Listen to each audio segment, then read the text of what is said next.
अब एक हमारे बड़े भाई ये कह रहे हैं कि ये तो मुल्ला हो गया है। अच्छा ये बताइए कि सब सनातनी बनते हैं? भगवान राम तो सीता को, एक सीता के लिए रावण से लड़ाई कर लिए, लड़ गए। ये सबके सब दो दो तीन तीन शादियां किया हुआ है।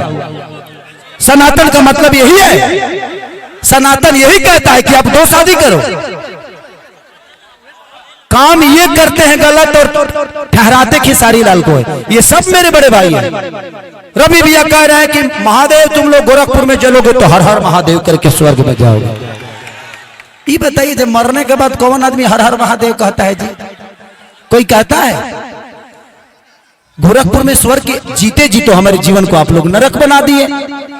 आप बिहार के बच्चों के लिए आ रहे हो वोट मांगने और आप अपना काम दिखा रहे हो यूपी का। भाई बिहार के प्रॉब्लम है ये। आप वोट मांगने किसके लिए आ रहे हो? बिहार को सुधारने के लिए। और आपने मंदिर कहां दिए? यूपी में, राइट। इनसे पूछिएगा कि मंदिर में पढ़ के कितने लोग आईपीएस हो गए हैं? तनी हमको बता दो लो हमारा के। मंदिर आस्था के लिए जरूरी है, हमारे लिए मंदिर जरूरी है, भगवान भी जरूरी है, बट जीने के लिए शिक्षा जरूरी है, इलाज के लिए अस्पताल जरूरी है, रोजी रोजगार के लिए फैक्ट्री जरूरी है। मैं यही बातें कहता हूं तो इनको बुरा लग जाता है और सबके सब मेरे को सनातन विरोधी बता रहे हैं। भाई मैं कह रहा हूं बना दो, जितना मंदिर बनाना है सबको, तो काम करो। क्यों शादी ब्याह करवाते हो? ब्याह आपने क्यों शादी किया? मंदिर में चले जाते, घंटा डोलाते, क्या दुनियादारी से लेना देना था आपको? तो आप शादी करके खूब मजा मार रहे हो, बेटा बेटी को पैदा करके आराम से बेहतर स्कूल दे रहे हो, बेहतर इलाज दे रहे हो, बेहतर व्यवस्था दे रहे हो। और जब हम पैदा किए तो हमारे बच्चों के लिए कौन करेगा? क्योंकि हमने आपको चुना है। इसीलिए प्लीज जात धर्म को छोड़ के इस बार हम लोग को बिहार बदलना है और हम बदलेंगे ना। अरे पगले हाथ उठा के और हल्ला करके बताओ आ लोगे तो आज मैं राजेश भैया को जीत के माला पहना दूं ना, पक्का ना? मुझे निराश तो नहीं करेंगे ना आप सब? ताकि कल चल के आपके बच्चे आपसे ये सवाल ना करें कि पापा बिहार बदल रहा था और आपने गलत आदमी को चुन के बिहार को फिर से 5 साल में नरक में डाल दिया। ऐसा नहीं होगा ना। अपने बच्चों के भविष्य के लिए वोट करना है। जात पात छोड़ दो। सबसे पहले जब हम पैदा होते हैं तो इंसान पैदा होते हैं। हम जब बाहर जाते हैं तो बिहारी के नाम से जाने जाते हैं, लेकिन जैसे बिहार में आते हैं तो कोई पंडित हो जाता है, कोई अहीर हो जाता है, कोई राजपूत हो जाता है। क्यों? हम बिहारी बन के क्या अपने बिहार को बेहतर नहीं बना सकते? इंसान बन के बिहार को बेहतर नहीं बना सकते?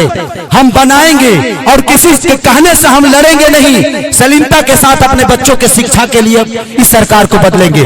सलीमता से अपने बच्चों के बेहतर भविष्य के लिए इस सरकार को बदलेंगे। बदलेंगे, बदलेंगे। तो आने वाले चुनाव में 11 तारीख को मैं सबसे रिक्वेस्ट और हाथ जोड़ के प्रार्थना करता हूं कि महागठबंधन की सरकार आज भइल है ना चुनाव हमारा गौर वो में 100 में 100 बार उन्हें गड़बड़ नहीं खे सर। देखिए एक बात बताएं, मैं गरीब पैदा हुआ ना, इसलिए मुझे अपने आप पे हमेशा से गर्व होता है कि भगवान तूने मुझे गरीब पैदा करके ना मुझे बहुत बड़ा अवसर दिया। अमीर बनने का अवसर मिलता है जब इंसान गरीब पैदा होता है तो।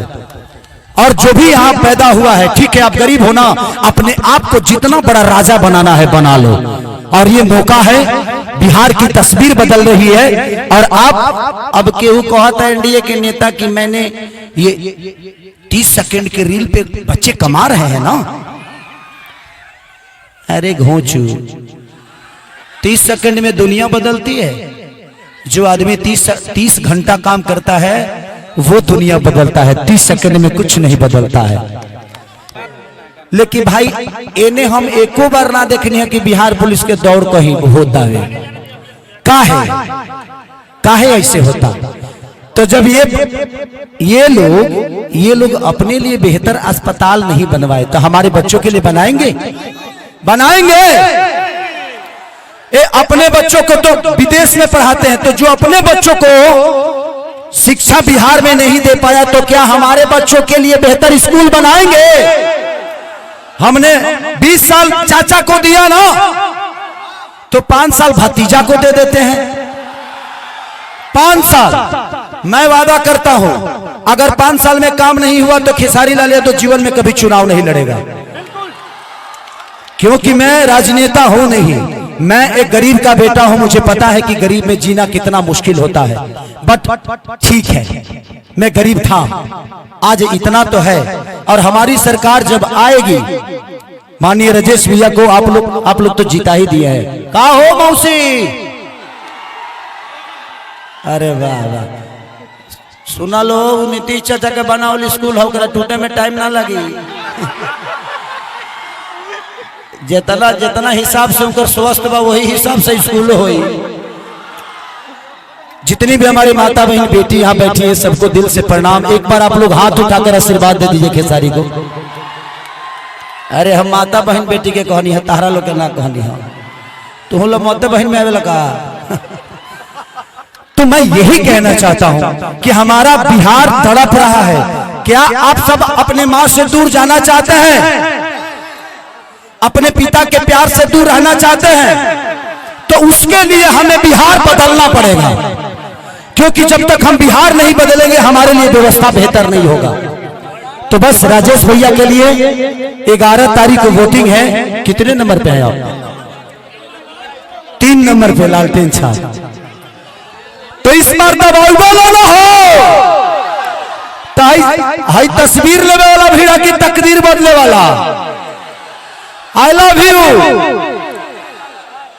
कि तेजस्वी के बिना सुधार न होई, हो सुधार न होई।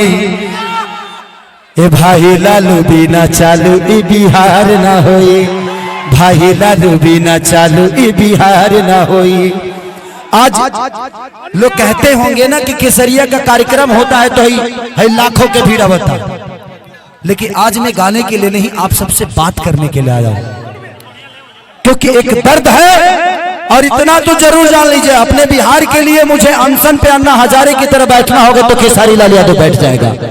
और मेरी आवाज सिर्फ विधानसभा में ही नहीं, पूरे वर्ल्ड में जाएगी। खेसारी लाल यादव के बोलते हैं जे गंदा गाना, सनातन, ये वो। मैं सनातन विरोधी नहीं हूं। अभी मैंने फिलहाल ही 6 महीने पहले एक फिल्म मेरी हुई थी रिलीज, राजा राम करके, आप लोगों ने देखा होगा। राम का कैरेक्टर मैं किया था, अभी तक कोई किया नहीं है। और ये मुझे कहते हैं सनातन विरोधी। राम का सबसे बड़ा भक्त मैं हूं। अरे तुम्हारे चिल्लाने से मैं सनातन हो जाऊं? मेरे अंदर भगवान है। हनुमान जी के सीने में जब सीताराम रह सकते हैं तो खेसारी के सीने में क्या राम नहीं रह सकते? उसके लिए मुझे चिल्लाना पड़ेगा, तब तुम मानोगे मैं सनातनी हूं। तो इनके पास एक ही हथियार है। मैं कहा था कि भाई मंदिर के आसपास एक बेहतर स्कूल भी बना दो कि बच्चों को शिक्षा हो जाए, अस्पताल बना दो कि कम से कम लाखों लोगों का इलाज हो।